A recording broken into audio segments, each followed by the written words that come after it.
आज बेहद गंभीर मुद्दे पर हम आपसे बातचीत करने के लिए मुखातिब हुए हैं। आप सब जानते हैं, पिछले दिनों हमारे विपक्ष के नेता न्याय योद्धा राहुल गांधी जी दरभंगा डॉक्टर अंबेडकर हॉस्टल में गए थे और वहां विभिन्न छात्र उनसे आके मिले। और केवल दरभंगा के डॉक्टर अंबेडकर हॉस्टल के छात्र नहीं, बल्कि अन्य जगह के हॉस्टल के छात्र भी उनसे आके मिले। तो उन्होंने जो देखा वो इतना हृदय विदारक था, दुखदाई था कि इतनी खराब परिस्थिति में अनुसूचित जाति, जनजाति, अति पिछड़े वर्ग और माइनॉरिटीज के बच्चे पढ़ने के लिए विवश हैं। एक तरफ हॉस्टल की व्यवस्था इतनी खराब है कि एक कमरे के अंदर 6-6, 7-7 स्टूडेंट्स रह रहे हैं। टॉयलेट्स इतने हाइजीन एकदम गंदी स्थिति में है। पीने के अच्छे पानी की व्यवस्था नहीं है। लाइब्रेरी में किताबों की सुविधा नहीं है। इंटरनेट की व्यवस्था नहीं है। ऐसे हालात में उन बच्चों के साथ बर्डन उस वक्त और ज़्यादा बढ़ जाता है जब उनको क्वालिटी फूड नहीं मिलता। और जो स्कॉलरशिप्स, विशेष रूप से पोस्ट मैट्रिक स्कॉलरशिप, जिसके दम पे वो पढ़ने के लिए हॉस्टल में जाते हैं, वो या तो टाइम पे आती नहीं है। और कई बार तो देखने में ये आया, जैसे 2020-21 में और उसके बाद 2-3 साल तक जो एनआईसी का पोर्टल है भारत सरकार का, वो पोर्टल कभी सर्वर डाउन है तो कभी पोर्टल काम ही नहीं कर रहा है। बच्चे जब स्कॉलरशिप के लिए अप्लाई करते हैं, पोर्टल पे डालने की कोशिश करते, पोर्टल काम नहीं कर रहा। एक बार कोशिश करेंगे, 2 बार कोशिश करेंगे और कई बार महीने महीने तक सर्वर डाउन रहता, पोर्टल काम नहीं करता। उसकी शिकायत वो बच्चे करें तो करे कहां।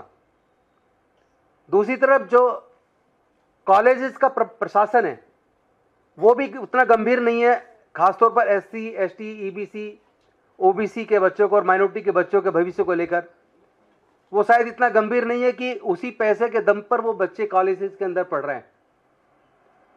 कई बार तो देखने में यहां आया कि वो स्कॉलरशिप या तो अप्लाई कर ही नहीं पाते, पोर्टल बंद, और जब तक पोर्टल खुला तब तक डेट निकल गई।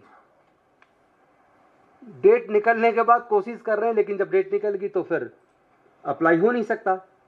यहां तक कि मैं एक एग्जांपल बताता हूं। जब मैं दिल्ली गवर्नमेंट में सोशल वेलफेयर मिनिस्टर था तो इसी तरीके से पोर्टल काम नहीं कर पा रहा था, तो मुझे मजबूरी में शास्त्री भवन में जाके सोशल जस्टिस एम्पावर मिनिस्टर से मिलना पड़ा। इसके साथ साथ मुझे माइनॉरिटी अफेयर्स के मंत्री से भी मिला और उनसे रिक्वेस्ट करने के बाद भी पोर्टल चूंकि काम नहीं कर रहा था, डेट निकल गई थी, डेट बढ़ाने का रिक्वेस्ट किया, लेकिन डेट नहीं बढ़ा।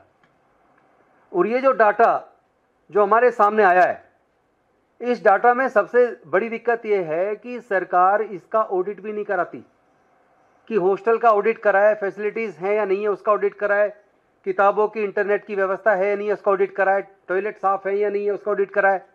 और दूसरी बात, ड्रॉप आउट रेट इतना ज़्यादा क्यों है? जहां 2020-21 में अगर आप देखेंगे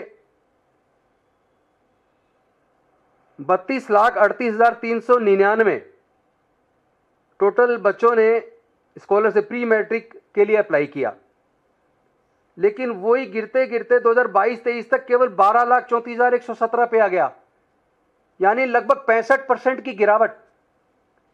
और उसी तरह पोस्ट मैट्रिक वाला अगर आप देखेंगे 40,94,000 बच्चों ने अप्लाई किया था 20-21 में, और वही 22-23 में गिरकर 5,38,000 पे आ गया। मतलब इतनी बड़ी गिरावट, 80% के करीब ड्रॉप आउट हो गया। बच्चे आखिर स्कॉलरशिप क्यों अप्लाई नहीं कर रहे? और जो कर रहे हैं उनकी मिलती नहीं है। आप जरा उनके बारे में सोचिए कि जो बच्चे सुसाइड करते हैं, जो बच्चे प्रोफेशनल कोर्सेज में फर्स्ट ईयर में एडमिशन तो ले लेते हैं लेकिन सेकंड ईयर तक कॉलेज छोड़ देते हैं। और कभी उन बच्चों के बारे में भी सोचिए जो कई बार पता लगता हॉस्टल में बच्चे ने सुसाइड कर लिया। तो सुसाइड के कई कारण है, बाकी कारणों पर मैं बाद में जाऊंगा, लेकिन एक बहुत बड़ा कारण यह है कि बच्चा पहले तो कहीं से उसके माता पिता कर्ज लेते हैं और उनको कर्ज 10-10% मासिक दर पे ब्याज पे मिलता है। फर्स्ट ईयर की फीस किसी तरीके से करके वो एडमिट हो गए, मेहनत मशक्कत करके क्वालिफाई करने के बाद लोन लेकर 10-10% मासिक दर पे लोन लेके वो बच्चे फीस जमा करते हैं और सोचते हैं सरकार से स्कॉलरशिप में पैसा आ जाएगा तो वो चुका देंगे, लेकिन पूरी साल निकल जाती है और कई बार तो 2-2 साल चली जाती है, अगली साल की फीस का इंतजाम नहीं है और जो पिछली साल लोन लिया था वो लोन नहीं दे पा रहे, उसका कर्ज बढ़ता जा रहा है। तो कई बार दुखी मन से बच्चा अगले साल की फीस नहीं दे पाएगा और ऐसे हालात में माँ बाप पर जो बोझ पड़ रहा है ब्याज का, इसी दुखी मन से बच्चा इन्फिनिटी कॉम्प्लेक्स में जाकर सुसाइड कर लेता है। दुख की बात है कि कोई सरकार इस पे गंभीर नहीं है। केंद्र सरकार, ना तो केंद्र सरकार गंभीरता से ले रही है और ना ही ये राज्य सरकारें, जहां केंद्र की जो सरकार जिस पार्टी की उनसे जुड़ी जो सरकारें राज्यों में, विशेष रूप से उन सरकारों में तो अधिकारियों की भी कोई SC ST EBC OBC minorities के बच्चों के भविष्य को लेकर कोई चिंता है ही नहीं। अगर इतना भारी ड्रॉप आउट है या स्कॉलरशिप इतनी गिरती जा रही है, लोग अप्लाई नहीं कर रहे तो क्यों नहीं कर रहे हैं, बच्चे कॉलेज छोड़ रहे हैं तो क्यों छोड़ रहे हैं? क्या इस बारे में केंद्र की सरकार को, ministry of social justice empowerment को और प्रधानमंत्री जी को विशेष रूप से क्या इस पर चिंतित नहीं होना चाहिए? मजबूरी में विपक्ष के नेता राहुल गांधी जी को जब ये बात दरभंगा में पता चली, बच्चों से बात करके बड़े दुखी मन से उन्होंने आदरणीय प्रधानमंत्री जी को लेटर लिखा। वो लेटर अभी आपके सामने हम दिखाएंगे। वो लेटर उन्होंने लिखा और उनसे विनम्रतापूर्वक निवेदन किया है कि ये राजनीति का विषय नहीं है, कम से कम इन गरीब बच्चों के बारे में प्रधानमंत्री जी सोचें। अन्यथा इसी तरीके से अगर बच्चे पढ़ाई छोड़ते रहेंगे, सुसाइड करते रहेंगे, ये ऐसी अनहाइजीनिक कंडीशंस के अंदर हॉस्टल में बच्चे कैसे पढ़ेंगे? और दूसरी तरफ बात मेरिट की होती है। जो बच्चा मन से इतना परेशान है, वो बच्चा पढ़ाई में मेहनत करके दूसरे बच्चों के सामने, जो पैसे वाले घरों से जो बच्चे आते हैं, उनका मुकाबला कैसे करेगा? इन सब मुद्दे पे मुझे लगता है कि सरकार को गंभीर होना चाहिए और आदरणीय राहुल गांधी जी ने जो पत्र लिखा है माननीय प्रधानमंत्री जी को, उनको उसको गंभीरता से लेना चाहिए। अभी तक उनकी तरफ से कोई प्रतिक्रिया नहीं आई है, ये भी हमारे लिए बड़े दुख की बात है। मैं चाहूँगा भूरिया जी इस पे अपनी विचार रखेंगे। धन्यवाद। मैं सभी पत्रकार साथियों का स्वागत करता हूं। इस देश में समान न्याय की जो नींव है वो समान शिक्षा के अधिकार पर टिकी हुई है। अगर हम लोग समान शिक्षा हर बच्चे को नहीं दे सकते तो इस देश में हम सामाजिक क्रांति नहीं ला सकते हैं। सोशल जस्टिस का सबसे बड़ी नींव इक्वल एजुकेशन, क्वालिटी एजुकेशन है and free education for all है। और आज के समय में जो परिस्थितियां इस देश में चल रही है, चाहे हमारा आदिवासी समाज हो, चाहे दलित समाज हो, चाहे पिछड़ा हो, चाहे अति पिछड़ा हो, चाहे अल्पसंख्यक हो, इनके अधिकारों को कुचलने का सबसे बड़ा तरीका, जो हथियार ये सरकार उपयोग कर रही है, उनको शिक्षा से या फिर क्वालिटी एजुकेशन से वंचित करना। जब राहुल गांधी जी दरभंगा गए, वहां के एक अंबेडकर हॉस्टल में गए, उन्होंने यही देखा कि वहां पर जो बच्चे हैं उनको ना साफ पीने का पानी मिल रहा है, ना उनके पढ़ने के लिए किसी तरह का पुस्तकालय है, ना उनको आज के नेक्स्ट जनरेशन में इंटरनेट जैसे एक बेसिक सुविधा उनके पास नहीं है, रहने की कोई व्यवस्था अच्छी साफ सुथरी नहीं है, यहां तक कि जो वहां के शौचालय थे वो भी साफ नहीं थे। और यही जो सबसे बड़ी चुनौती आज समाज के साथ है, जो पत्र राहुल गांधी जी ने प्रधानमंत्री जी को लिखा है, उसमें 2 मुद्दों पर उन्होंने विशेषकर केंद्रित रखा है उसको। सबसे पहले जो पोस्ट मैट्रिक जो स्कॉलरशिप होती है उसको खत्म करा जा रहा है और यह एक बहुत बड़ा षड्यंत्र है। साथ में जितने भी हमारे हॉस्टल्स हैं पूरे देश में, उनकी स्थिति बद से बदतर करी जा रही है। देखिए, चाहे वो आदिवासी हो, चाहे दलित हो, चाहे गरीब हो, चाहे पिछड़ा हो, हमारे लिए पढ़ने का सबसे महत्वपूर्ण जरिया होता है हॉस्टल्स। हमारे बच्चों के पास बड़ी बड़ी जगह या फिर खुद पीजी लेकर शहरों में रहने की जगह नहीं है, गांवों में उनके पास रहने की जगह तो अच्छे से नहीं मिल पाती है। तो हॉस्टल ही एक ऐसी जगह रहती है जहां वो अपना भविष्य कैसे बना सकते हैं, वहां पढ़ कैसे सकते हैं, लिख कैसे सकते हैं, मेहनत कर कर अपना भविष्य बनाने का काम करते हैं, और उसी को पूरी तरह से खत्म करा जा रहा है। मैं आपको बताना चाहूंगा कि सबसे पहले छात्रावासों की यह स्थिति क्यों हो रही है, और यह महत्वपूर्ण चीजें इसलिए मैं बोल रहा हूं क्योंकि मैंने खुद ने व्यक्तिगत रूप से इसको देखा है, और हम जब भी किसी छात्रावास में जाते हैं तो ये हर छात्रावास की मूलभूत समस्याएं जो सबके सामने आती हैं। सबसे बड़ी वहां समस्या जो आती है, वार्डन की बहुत बड़ी समस्या है।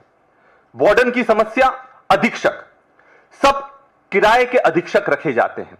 ये कौन अधीक्षक होते हैं? ये अधीक्षक वो होते हैं जो लोग टीचर होते हैं और भाजपा के जब जो दुपट्टा डालने वाले लोग, उस विचारधारा के लोगों को ही हॉस्टलों का अधीक्षक बनाया जाता है। और वहां से चालू होता है गंदा खेल कि आप बीजेपी की विचारधारा को आगे बढ़ाओगे या फिर बीजेपी के लिए लड़ाई लड़ोगे तो आपको हम अधिकार देंगे, चाहे वो पुस्तक का अधिकार हो, चाहे शौचालय का अधिकार हो, चाहे पीने का पानी का, जो साफ पानी का अधिकार हो, तभी मिल पाता है। आज हम सरकार से यह सवाल करते हैं कि आज तक परमानेंट वार्डन या फिर अधीक्षक क्यों नहीं नियुक्त कर पाए? क्योंकि यह सुविधा आपको अच्छी लगती है और आपकी विचारधारा को आगे बढ़ाने में आपको सहूलियत मिलती है, इसलिए। दूसरी बहुत बड़ी जो समस्या हॉस्टल्स में हमने देखने मिली, वहां उनकी सुरक्षा के लिए कोई व्यवस्था नहीं है। अभी 1-2 महीने 3 महीने पहले की मैं आपको घटना बताता हूं। सरदारपुर में 2 बच्चों को आदिवासी हॉस्टल में करंट लगने से उनकी मृत्यु हो जाती है। यह मुद्दा मैंने खुद व्यक्तिगत रूप से विधानसभा में उठाया और इसमें जो जवाब आया वो चौंकाने वाला था। उसमें जो जवाब दिया गया, उसमें कहा गया कि सारे हॉस्टलों में पूरी व्यवस्था करी गई है, चाहे वो फायर सेफ्टी के नॉर्म्स हो, चाहे वो इलेक्ट्रिसिटी के नॉर्म्स हो, चाहे पीने के पानी के नॉर्म्स हो, ये सारी व्यवस्था है। और जब हमने लड़ाई लड़ी तब इसमें एक कमेटी बनाई गई और भोपाल से वो कमेटी भेजी गई जांच के लिए। आप विश्वास नहीं करेंगे, जब वो कमेटी जांच के लिए आई, उनके पास चेकलिस्ट तक नहीं मौजूद थी।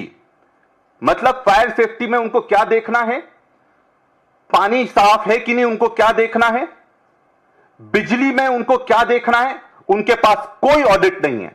जैसा कि सर ने बोला कि कोई प्रॉपर ऑडिट आदिवासी हॉस्टलों का, दलित हॉस्टलों का, पिछड़ा वर्ग के हॉस्टलों का, अल्पसंख्यकों के हॉस्टलों का कोई भी ऑडिट हर साल नहीं हो रहा है, ताकि सरकार इससे पूरी तरह से पल्ला झाड़ सके। और पोस्ट मैट्रिक स्कॉलरशिप की स्थिति में आपको बता दूं, सेंट्रल गवर्नमेंट, और ये तथ्य मैं आपको प्रस्तुत कर रहा हूं कि जो प्री मैट्रिक स्कॉलरशिप है 9वीं और 10वीं क्लास की, उसमें 80% की कटौती करी गई है। उसके साथ में जो पोस्ट मैट्रिक की स्कॉलरशिप है 11वीं क्लास और उसके आगे की, उसमें इतनी ज्यादा देरी करी जा रही है कि जो ड्रॉप आउट रेट है बहुत बढ़ गया है।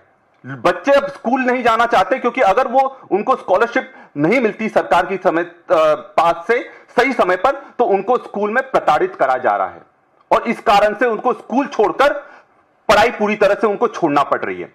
और तीसरी और सबसे बड़ा जो आघात इन लोगों ने हमारी व्यवस्था पर करा है, जो नेशनल फेलोशिप स्कॉलरशिप होती है, यानी अगर कोई आदिवासी बच्चा या गरीब बच्चा पढ़ाई करना चाहता है, पीएचडी करना चाहता है, एमफिल करना चाहता है, तो उसमें पूरी तरह से 2023 में इस चीज को बंद कर दिया गया है। तो क्या अब बात साफ ये होती है, क्या जो ये इंस्टीट्यूशनल डिस्क्रिमिनेशन करा जा रहा है, क्या ये अछूत अनटचेबिलिटी का नया तरीका नहीं है कि हमारे जो आदिवासी हैं, गरीब हैं, पिछड़ा हैं, दलित हैं, उनको पूरी तरह से मानसिक रूप से पूरी तरह से प्रताड़ित कर उनको छोड़ने पर मजबूर कर दिया जाए, उनको हॉस्टलों से दूर कर दिया जाए, स्कॉलरशिप उनको किसी तरह से नहीं दिया जाए। साथियों, भाजपा के पास बड़े बड़े उद्योगपतियों को पैसा देने के लिए करोड़ों रुपया है, पर आदिवासी छात्रों को जो उनके अधिकार का, चाहे दलित छात्रों को एसटी एससी सब प्लान का हॉस्टलों में पैसा क्यों नहीं दिया जा रहा है? यह पूरा का पूरा एसटी एससी सब प्लान का पैसा मेट्रो तैयार करने में उपयोग करा जा रहा है, बड़े बड़े हाईवे तैयार करने में उपयोग करा जा रहा है, गवर्नमेंट प्रोजेक्ट में उपयोग करा जा रहा है। पर जिन लोगों के लिए यह पैसा जो अधिकृत था, जिसको राहुल जी बार बार कहते हैं कि जो एसटी एससी सब प्लान के लिए एक कॉन्स्टिट्यूशनल व्यवस्था आना चाहिए, एक नियम आना चाहिए जिसमें आदिवासियों का, दलितों का पैसा सिर्फ आदिवासी और दलित उपयोग कर सके और कोई चीज के लिए इसका उपयोग ना हो। और आज हकीकत ये कि हमारे लोगों को हमारे हॉस्टल में उनको खुद के लिए स्वास्थ्य के लिए व्यवस्था नहीं मिल पा रही है, शिक्षा के लिए व्यवस्था नहीं मिल पा रही है, सुरक्षा के लिए व्यवस्था नहीं मिल पा रही है। अंत में मैं बस यही बात कहना चाहूंगा, ये भाजपा की सरकार ना हमारे आदिवासी, दलित और पिछड़ों को पढ़ाना चाहती है, ना उनको आगे बढ़ाना चाहती है। धन्यवाद।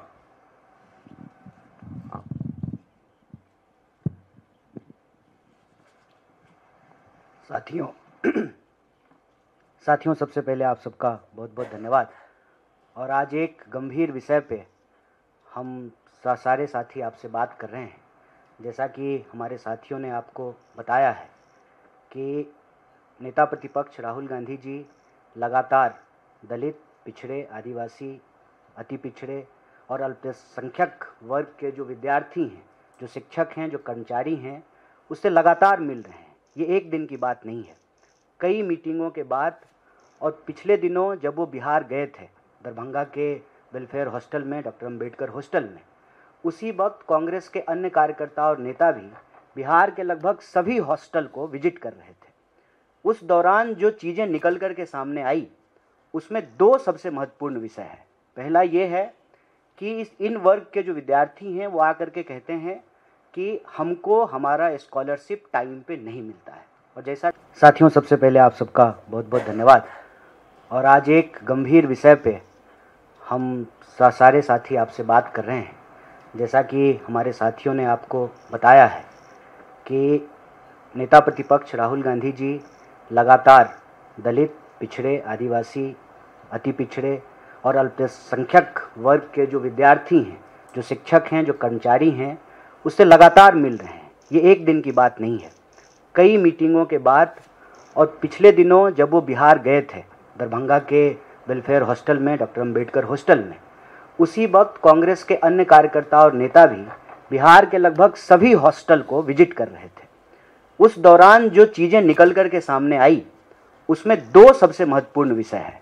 पहला ये है कि इन वर्ग के जो विद्यार्थी हैं वो आकर के कहते हैं कि हमको हमारा स्कॉलरशिप टाइम पे नहीं मिलता है। और जैसा कि हमारे साथी ने आपको बताया कि स्कॉलरशिप को अप्लाई करने की जो टोटल संख्या थी, उसमें लगातार गिरावट आ रही है। और ये गिरावट क्यों आ रही है? क्योंकि टाइम पे पैसा नहीं मिलता है और प्रोसेस को एक पनिशमेंट की तरह बना दिया गया है। नतीजा ये है कि लोग अपने अधिकार पाना ही नहीं चाहते हैं, क्योंकि उनको अधिकार मिलता ही नहीं है। तो जो पोस्ट मैट्रिक स्कॉलरशिप का मुद्दा है, उसको लेकर के, और हॉस्टलों में जो लिविंग कंडीशन है, जो रहने की हालत है, उसको लेकर के आज उन्होंने एक चिट्ठी लिखी है आदरणीय प्रधानमंत्री जी को। सरकार इस पे क्या कार्रवाई करती है ये आने वाले समय में पता चलेगा। लेकिन देश में इन वर्गों के विद्यार्थी की जो हालत है, आज लोग कबीर को याद कर रहे हैं, कई लोग कहते हैं कि आज उनका जन्मदिन है। और कबीर कहते थे, जात न पूछो साधु की, पूछ लीजिए ज्ञान। तो आज हालत ये है कि कबीरा तेरे देश के कैसे लोग महान, जात ही पूछे एकलव्य की, परा रहन दे ज्ञान, काटे उसका अंगूठा, दे अर्जुन को तीर कमान। ऐसी परिस्थिति बना दी गई है कि लोगों के जो संवैधानिक अधिकार हैं, वो अधिकार से उनको इस तरह से वंचित रखा जा रहा है कि उनको कोई भरोसा ही नहीं है कि यह अधिकार उनको प्राप्त होगा। सुसाइड का मुद्दा आपके सामने है, और यह बात हम लोग कई बार उठा चुके हैं कि 1 घंटे में 2 विद्यार्थी, 2 नौजवान इस देश में आत्महत्या कर रहा है। इस देश के भीतर हॉस्टलों की जो लिविंग कंडीशन है, जो सरकारी संस्थान है, उनकी जो स्थिति है, जो उनका इंफ्रास्ट्रक्चर है, स्वाभाविक रूप से उसमें गरीब विद्यार्थी पढ़ने के लिए विवश हैं।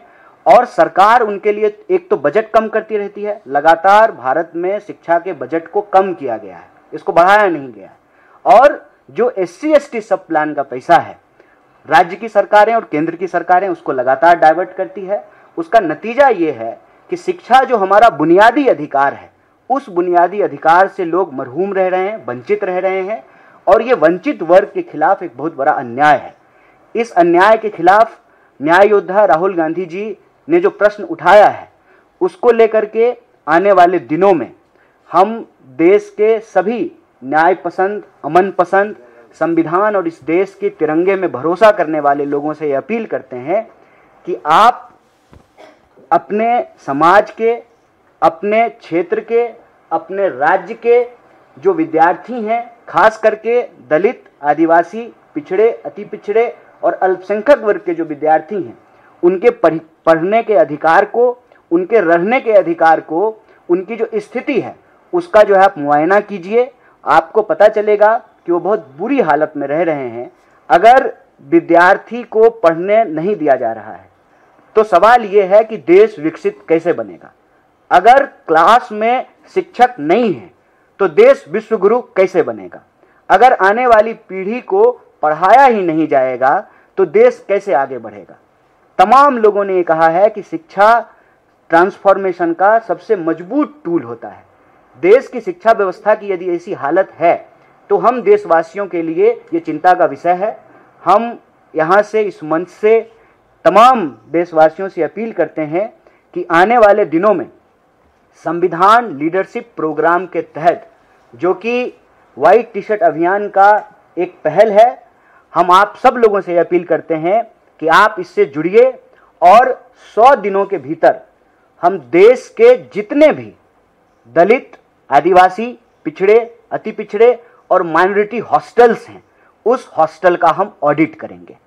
और सिर्फ हम अपने जो हमारे जन संगठन हैं उसकी पहल नहीं है ये अभियान, ये पहल देश का अभियान होना चाहिए, क्योंकि ये देश के भविष्य का सवाल है। विद्यार्थी देश का बुनियाद होते हैं। जब तक हमारी शिक्षा व्यवस्था अच्छी नहीं होगी, हमारा देश भी जो है विकसित और बेहतर नहीं हो सकता है। तो इस अभियान में आप सब लोग जुड़िए जो संविधान पे भरोसा करते हैं। अपने आसपास के हॉस्टल को ऑडिट कराने में हमारी मदद कीजिए।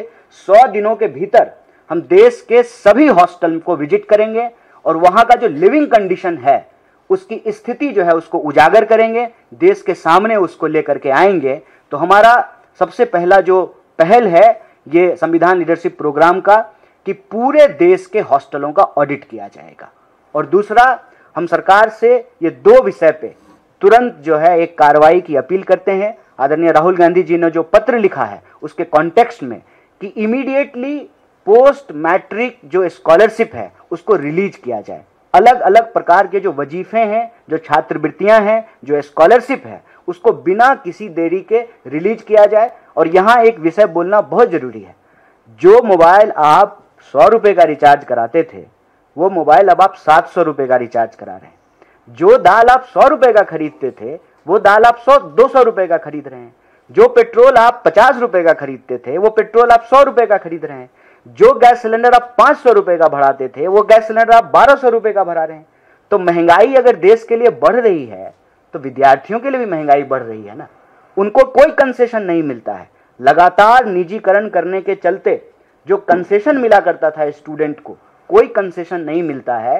तो जो ये महंगाई लगातार बढ़ रही है, इस कॉन्टेक्स्ट में छात्रवृत्ति की जो राशि है उसको भी बढ़ाना चाहिए, क्योंकि महंगाई का शिकार विद्यार्थी भी होता है। आप समय पे स्कॉलरशिप जो तय किया गया है उसको दीजिए, उसको वक्त के अनुसार महंगाई से जोड़ करके, इन्फ्लेशन से उसको जोड़ करके उसकी राशि को बढ़ाइए। और दूसरा, जो SC ST सब प्लान का पैसा है उसको बिना डाइवर्ट किए हुए देश के जो पिछड़े वर्ग के विद्यार्थी हैं, जो गरीब विद्यार्थी हैं, जो दलित, आदिवासी हैं, जो माइनॉरिटी वर्ग के जो हॉस्टल्स हैं, उसके लिविंग कंडीशन को बेहतर कीजिए। अगर देश के नेताओं के लिए सेंट्रल विस्टा बन रहा है, पार्लियामेंट बन रहा है, 20,000 करोड़ का प्रोजेक्ट है, MP के लिए, मंत्री के लिए अच्छा बंगला बन रहा है, प्रधानमंत्री के लिए 8,500 करोड़ का हवाई जहाज खरीदा गया है। तो प्रधानमंत्री हैं, विदेश मंत्री थोड़ी हैं, वो तो जो है दूसरे हवाई जहाज से भी जा सकते हैं। ये जो झूठा कंपटीशन है ना दुनिया में दिखावे का, इससे बाहर आना चाहिए। देश का शान इससे तय नहीं होता है कि राजा का महल कितना बड़ा है। देश का शान इससे तय होता है कि देश की यूनिवर्सिटी कैसी है। जिस गौरवशाली परंपरा की हम बात करते हैं, उस परंपरा में यह नहीं बताया जाता है कि चंद्रगुप्त का महल कितना आलीशान है। यह बताया जाता है कि नालंदा विश्वविद्यालय कितना महान था, विक्रमशिला विश्वविद्यालय कितना महान था। तो देश की यूनिवर्सिटी से यह तय होगा कि देश कितना ताकतवर है। सरकार बिना किसी देरी के इस पर तुरंत पहल करे और आने वाले दिनों में संविधान लीडरशिप प्रोग्राम के तहत, जो कि व्हाइट टी शर्ट मूवमेंट का उस अभियान का एक पहल है, हम तमाम देश के हॉस्टलों में 100 दिन के भीतर जाएंगे और देश के आम लोगों से भी ये अपील है, ये शिक्षा का सवाल है, ये आपका सवाल है, ये देश का सवाल है, ये आपके आने वाली पीढ़ी का सवाल है। आप भी इस मुहिम से जुड़िए। संविधान लीडरशिप प्रोग्राम के तहत हॉस्टलों के ऑडिट में हमारी मदद कीजिए। बहुत बहुत शुक्रिया, बहुत बहुत धन्यवाद। एक पॉइंट और मैं ऐड करना चाहता हूं, सरकार से निवेदन करता हूं कि एक तरफ तो छात्रवृत्ति का जो राशि है उसको बढ़ाया जाना चाहिए, उसके साथ साथ जैसे लोगों की इनकम बढ़ रही है तो दूसरी तरफ हम देख रहे हैं कि जो स्कॉलरशिप के लिए इनकम का क्राइटेरिया है वो अभी भी पुराने वाला चल रहा है। कुछ जगह 1 लाख है, कुछ जगह 2.5 लाख है। जब EWS के लिए 8 लाख की इनकम लिमिट है तो इसमें भी आज हॉस्टलों के ऑडिट में हमारी मदद कीजिए। बहुत बहुत शुक्रिया, बहुत बहुत धन्यवाद।